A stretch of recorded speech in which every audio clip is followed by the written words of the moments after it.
All right, Newton. Thanks so much for making the time, man. I'm really excited to talk to you. So, I've known you. I've been inspired by you for many years, just because of how you stay fit, your dancing skills, and just your poise. So I'm really excited to kind of unlock some of your secrets here in this interview. Um, so maybe we can just start with going back in time, actually, and to your upbringing in your early days. I actually saw an article posted about you last week. You grew up in Illinois, in a small town. Your parents were both doctors, so you've come from a high achieving academic family. So just maybe talk about your childhood and what that was like. Yeah, well, first of all, super happy to be here. Your words are very, very kind. Well, in terms of my childhood, so like you were saying, I grew up in this really small town in Illinois called Macomb, Illinois. And I'd say a lot of my core values are informed by that community. And so as we get into talking more about health and well-being, I'll talk a lot about the need for connectivity and social health. A lot of that comes from growing up in this small community of Macomb, Illinois, where everyone knew each other. You were neighbors for decades on end, and so that was just really important part of my upbringing. Both my parents were doctors, as you said. I'm the youngest of four children. And yes, academic achievement was just kind of a given. It was, yes, of course you're going to get straight A's. Of course you're going to play piano and or another instrument. And of course you're going to do all these other extracurricular activities. And in terms of your future employment, do you want to be a doctor or an engineer, or preferably both? So, my parents actually pushed me to do a dual degree, and I didn't actually do the dual degree in electrical engineering and pre-med. But that was kind of like their idea of like, yeah, let's make sure we de-risk your future so you have options. And so that was kind of like the I think the standards they set on me. So it was just like high standards were normal. My sisters were winning state level speech competitions. My brother was an all-state drummer. Everyone had straight A's or very close to it. So excellence was just kind of like, we didn't call it excellence. It was just like, hey, you're going to get straight A's. So that's what it was like around me. Did you have a follow-up question? No, no, I was just going to say that, when you grow up in such a high performing environment, I'm very curious where the seeds were planted for your abilities to be physically so strong and fit, and also just artistically gifted, like being a really amazing break dancer and whatever else you do, because those don't seem to fall in the same bucket. Normally, you'll think of the Caltech nerd.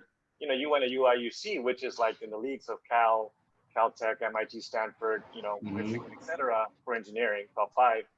So normally I would imagine 90% of the kids there are, thick glasses, super nerdy, not really physically fit. So that's very special. So how did you merge those two worlds? It's really hard. Yeah, so there's like three buckets of memories that stand out as a kid. One was I remember there was a kid in my PE class who I remember him just like boasting, hey, I can do 40 push-ups. This was, I think, the seventh grade. Or no, it was the seventh grade. And I thought, wow, that's a lot of push-ups. I think I can only do like maybe 3. Like I was just not strong. And so, I tried it and I got like 3 push-ups. And then I thought, well, if you can do 40 push-ups, why shouldn't I be able to? So then every Saturday morning while I'd watch cartoons, I was still watching Saturday morning cartoons at that age, I would just do as many push-ups as I could, and then I'd rest and watch cartoons. Then I'd do it again. And what I found is in a few weeks, I could do 40 push-ups. And I thought, is that all there is? Like you just do the push-ups and you can do more push-ups.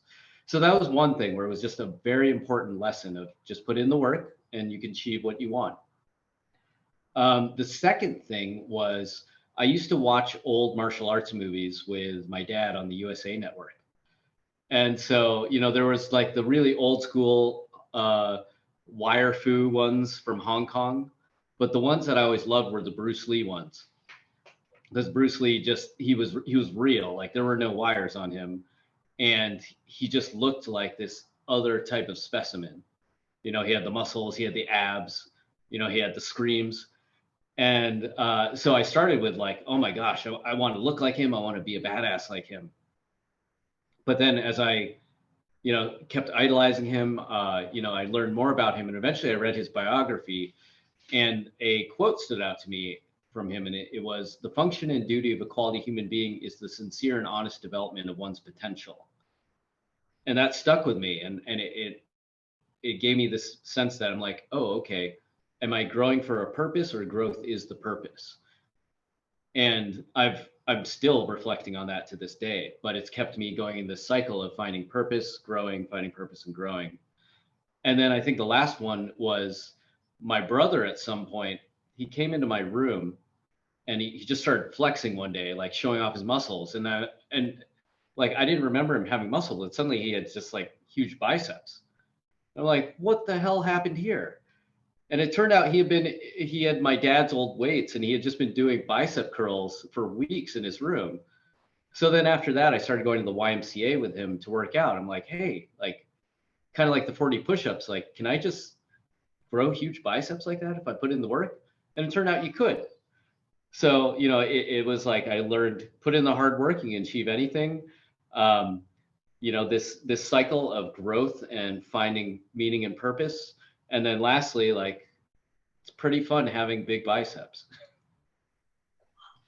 Yeah, no doubt, no doubt.